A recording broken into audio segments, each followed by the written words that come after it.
Hello there, we are your host Vivek and Pabitra from the Agile Coach podcast. In this podcast, we bring fresh perspectives to you through our interviews with thought leaders in Agile coaching, facilitation, business analysis, and product management roles. Enjoy. Hey everybody, today we have Andrej on the podcast. Andrej, Pabitra and I, we work for a number of years together. Andrej is actually one of the instructors and mentors at the Agile Coach as well. But with his professional background, Andrej is a director of product management at Mastercard and has held role as a senior product owner, product manager at several different clients. So thank you so much for coming into the show, Andrej. We're really excited about learning about your background, your story, how you got into tech, and what you do currently as a director of product management. So if you can kind of start with who you are, your full name, what do you do at work? What do you do outside? Just give us a little bit of who you are. Yeah, absolutely. So as you mentioned, my name is Andrej Dzidic. I'm Director of Product Management Technical at Mastercard. I'm also a board member on the Product Management Technical Guild. So I help set up some of the strategy across product management within Mastercard, and I've held several product roles in the past. So been a senior product owner, a product manager, all that jazz.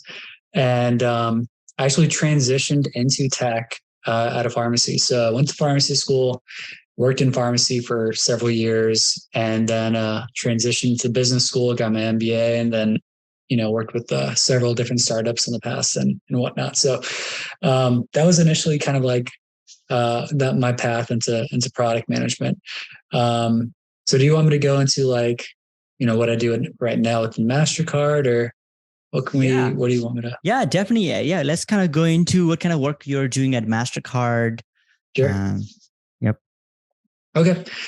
So within Mastercard, I oversee the product management for employee digital experience. So anything SaaS or employee facing, so all internal tools, we oversee the product management for that. So I guess you'd say, head of product for employee digital experience.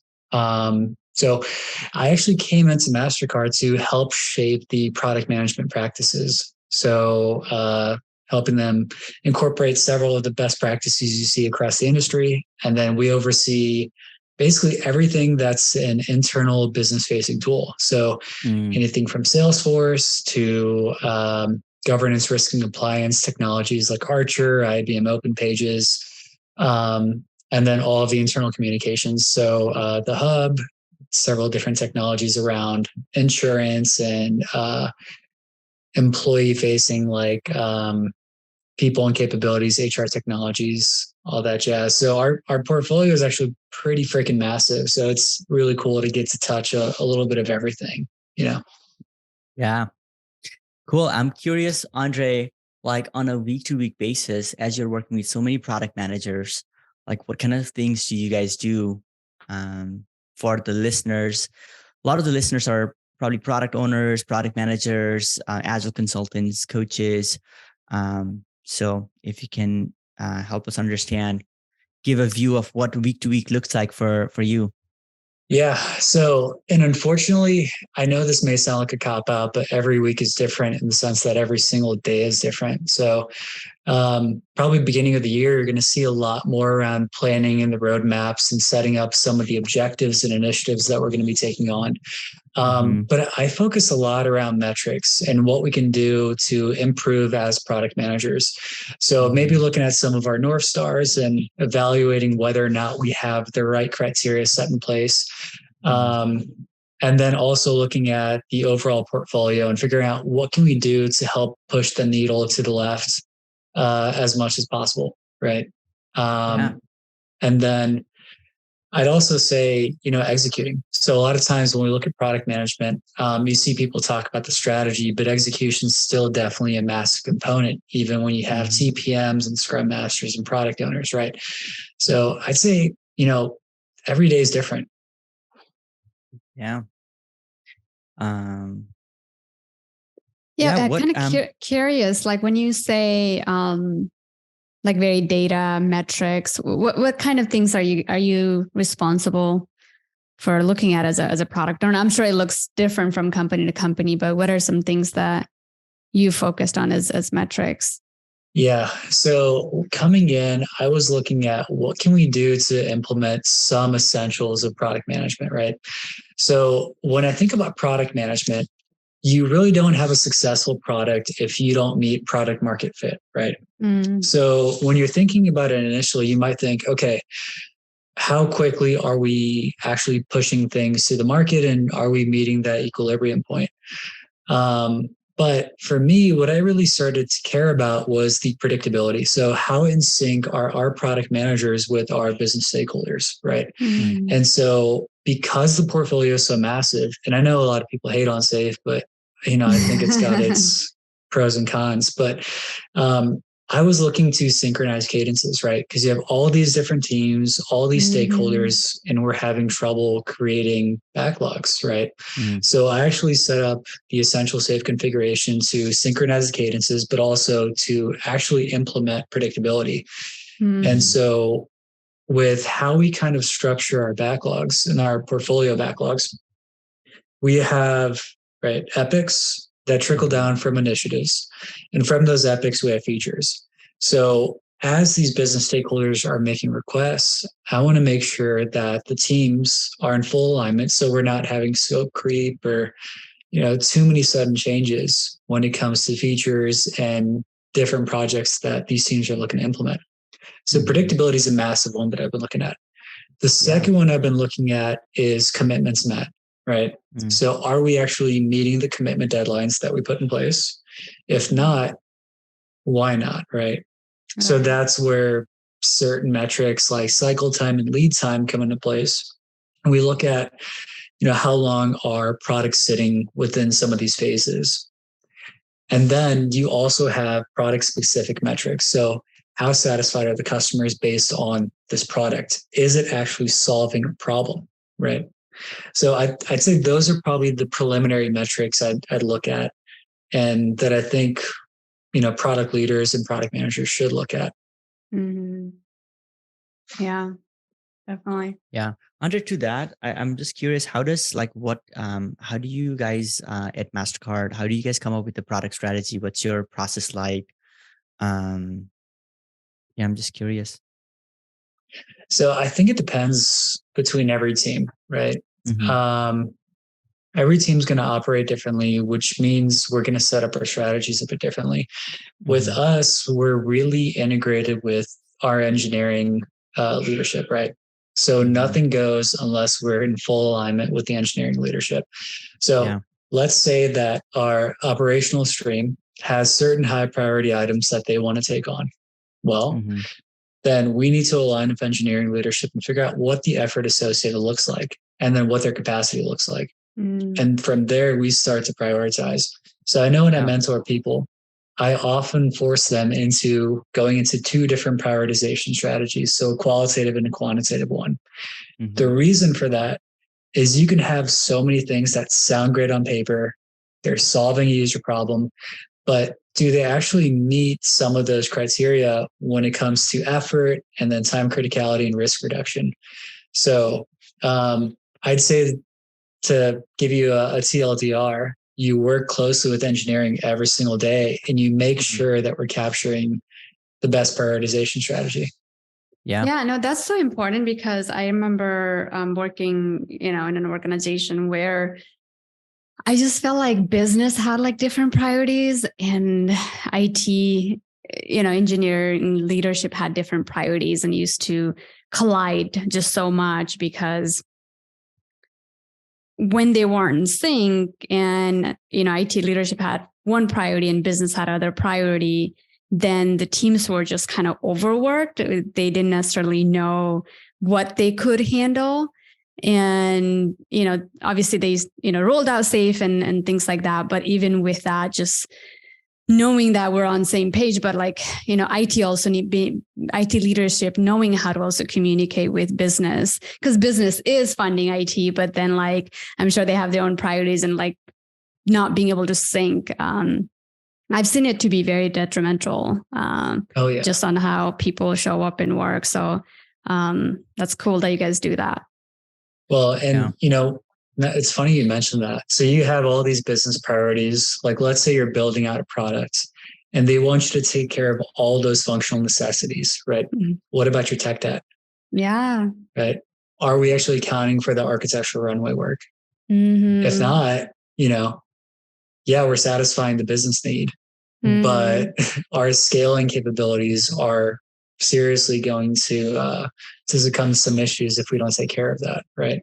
Yeah. Yeah. And then even like tech teams not being afraid to showcase some of that to the business partners and stakeholders, because I've also seen that if it was working on technical debt or increasing test coverages or whatever, it wasn't something tangible the business partner could see, but end of the day, it's adding value. So not being afraid to say, hey, these are the things that we did to increase this, and not hiding behind that. So important too. So it's a good point. And that's where it's important to have a strong product manager. Essentially, they're that gap between the business side and the tech side. They're more or less a bridge. They're a liaison, right? You look at any of the frameworks, even with Scrum, when you look at a product owner, they're supposed to be that gap, right? They're supposed to represent the customer, and the customer can be anything from, an internal stakeholder to an external, client. Yeah. And so, the product manager, the product owner, whoever's taking on that product leadership role, really needs to step in and articulate why this is so important, right? We think about things like, implementing a new UI and talking about how much revenue that's going to bring in. But what about all that money we're going to save from having, less downtime or reduced latency or any of those different issues we'd have, if we didn't actually work on that tech debt? Yeah. Yeah. Andrej, let's go back to the team and the team that you built, right? So whenever you're interviewing, you're building a team, what are the core set of mindset, skill sets you're looking for on a product owner for your team? Yeah.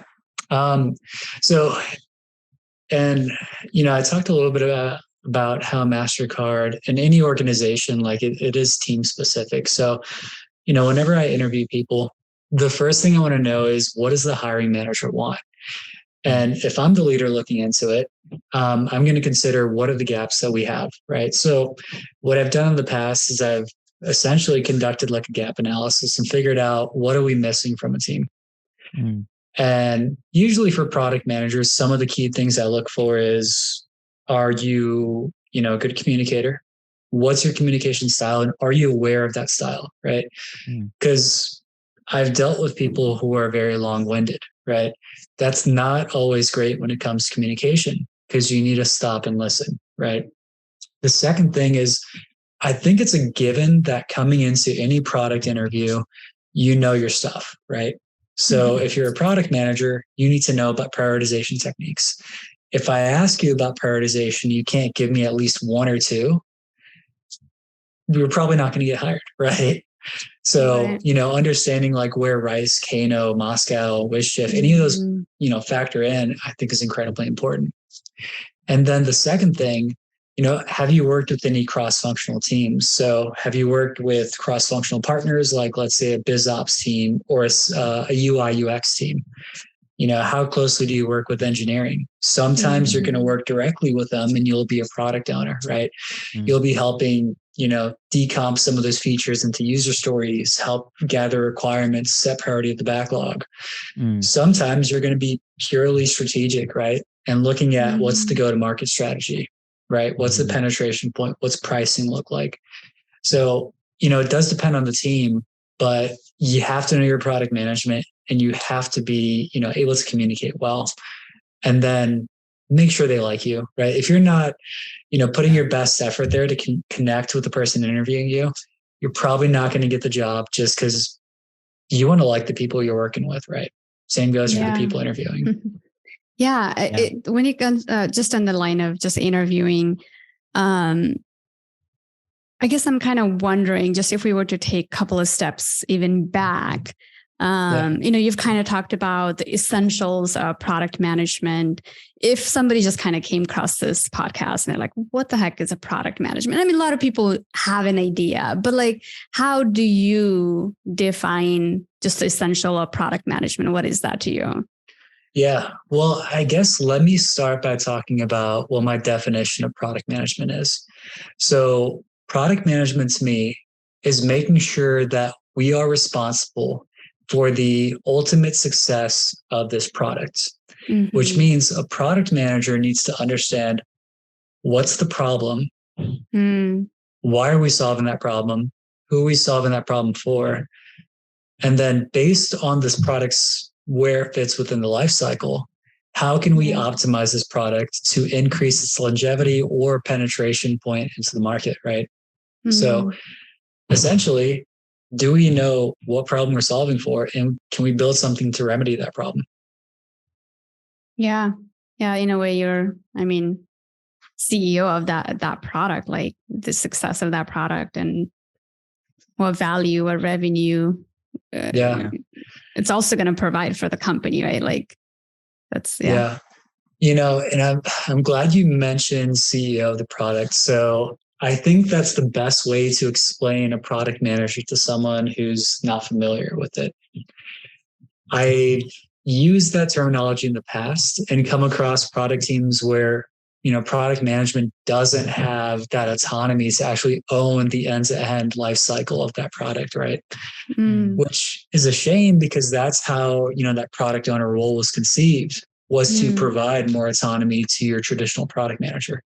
But, the industry is evolving. So, some of the terminology is as well, and some of the roles are as well, which I'm sure you guys are seeing. So, Andrej, one question that I had is like, so you've got a lot of product managers and product owners in your teams and organization. Would you give us some things that you appreciate about product owners or product managers that they do that you really appreciate as their leader? Yeah. So with product folks, something I really appreciate is over communication. I know that seems terrible, and I know it seems micromanaging, but especially if I'm trying to communicate and showcase what your teams are doing, I need to know exactly what you're doing, right? Why is this benefiting? And so something I see when you don't have product managers is we get into the nitty gritty, right? Like we'll start talking about, we just built this API gateway or something. And it's like, okay, that's cool. Why did we do that, right? Why did we even take on that venture? And so with product folks, you get to, learn some of the tech behind it, but you also understand why are we doing this and, how is this benefiting the business? So that's something I really appreciate with product folk that I don't always get with project managers or program managers, right? Yeah. My last question for this episode, Andrej, is you have mentored a handful of folks to go into product or business analyst or product owner roles. Do you believe people can break into product without going to college? Yeah, I do. Well, and here's the caveat. Okay. Yeah. So if you're looking at Bang, it's a little more difficult, right? Because you are competing with people who have a CS from Stanford or an MBA from, a top 20 university. Yeah. So it depends on the org. A lot of organizations, as long as you know your stuff and you have relevant experience, they don't care. I mean, even look at Big Four consulting. If you look at like PwC, for example, you can jump in as a principal or a partner and only have a high school degree, as long as you have commensurate experience. So that doesn't change with product management either, right? Now, here's that caveat we were talking about. You do have to compete with people who do have degrees, right? Yeah. So it's not going to be easier if you don't have a degree, but you can definitely still do it. I've helped tons of people do that, right? What would it take for the candidate who doesn't have a degree, but is really driven and really wants to break into product management or product ownership role, right? What would you as a hiring manager want to see them do or them show up like what would that look like for you if you were to hire somebody without a college degree? What would they need to have? Yeah. And I'll start with this. So if you've never been a product owner or product manager, go out and build a product, right? Mm-hmm. Go out and find someone on Fiverr who can do some light work for you that's relatively cheap, make some like wireframes, put together a backlog, and let's see you build a product, right? Mm-hmm. I do that in my free time, right? So even though I'm working in product, I'm trying to figure out how can I build something so that I can just go work because I love, product management and not necessarily because, well, I had to survive, right? Yeah. So first off, go ahead and build a product. Second, learn the essentials, right? You can't expect to step in and be a product manager if you don't know anything about product management. Right. You also can't step in and be a product manager if you don't know some of the basics of tech, right? You don't have to be technical in the sense you're an engineer, but let's at least know like how tech works, right? So it's a recommendation. And then learn a little bit about Agile, right? So here's your guys' plug is the Agile Coach, right? It's really important. A lot of your teams are working with some sort of Agile framework. I don't advocate for one because I think there's a time and place for all of them, right? Mm-hmm. If you're working on, hardware technologies or infrastructure related stuff, Waterfall is really useful, right? Mm-hmm. If you're looking at paving a road, Waterfall is really useful. If you're looking at something that's going to require incremental feedback, that's where Scrum is a beast, right? Yeah. So there's a time and place for everything. But my recommendation, go ahead and learn product and show me that you know products. And then let's get in an interview and let's get you a job. Yeah, that's awesome. Yeah. No, thanks a lot, Andre. We are definitely scheduled for round 2 of this podcast. So I really appreciate your insight on these questions. Really good knowing you and learning more about what you do.